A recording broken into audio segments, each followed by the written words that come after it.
Hello बच्चों, let's take a given question. The question says acceleration time graph of a body is shown below.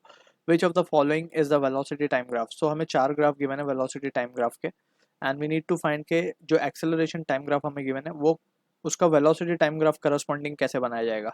So as a key concept we need to understand about the basic concept of acceleration.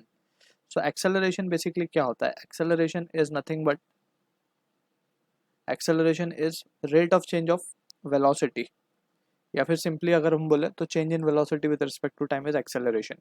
अब यहाँ पे अगर हम ध्यान से देखें तो अगर वेलोसिटी कांस्टेंट हो जाए, वेलोसिटी अगर कांस्टेंट हो जाए, इफ वेलोसिटी इज कांस्टेंट तो हम देख सकते हैं कि चेंज विल बी जीरो.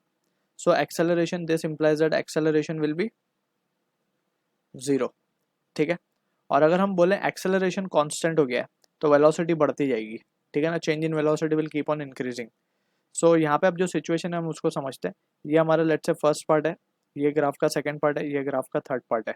तो फर्स्ट पार्ट में अगर हम देखें तो पार्टिकल का जो बॉडी है यहाँ से स्टार्ट हो रही है, एक्सेलरेशन कांस्टेंट है इसका ये पॉइंट तक. ठीक है ना. इस पॉइंट को अगर हम नाम दे दे ए बी सी डी. सो ए से बी अगर हम देखें तो एक्सेलरेशन क्या है? Acceleration is constant. Acceleration constant का मतलब ये है कि velocity will be linearly increasing. तो इसका ग्राफ हम साइड बाय साइड बनाते चलते हैं.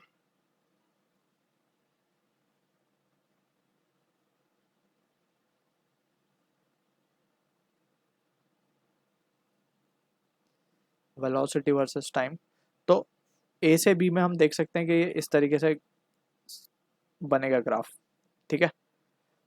एक्सेलरेशन कांस्टेंट है, acceleration is rate of change of velocity. So velocity जो चेंज रेट से चेंज हो रही है वो लीनियर है. बेसिकली हम देख सकते हैं कि velocity will be increasing linearly. अब हम बी से सी को देखें तो बी से सी पे एक्सेलरेशन जीरो है. तो बी से सी पे अगर हम देखें तो एक्सेलरेशन इज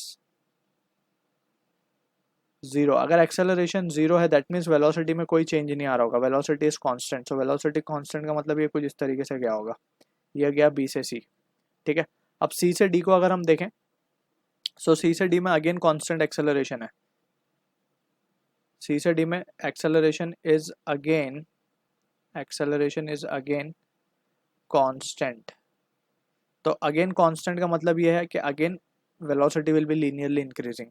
तो इस तरीके से वी हैव द ग्राफ जो कि मैच होता हुआ दिख रहा है ऑप्शन सी के साथ. So I hope you understood the solution. All the best.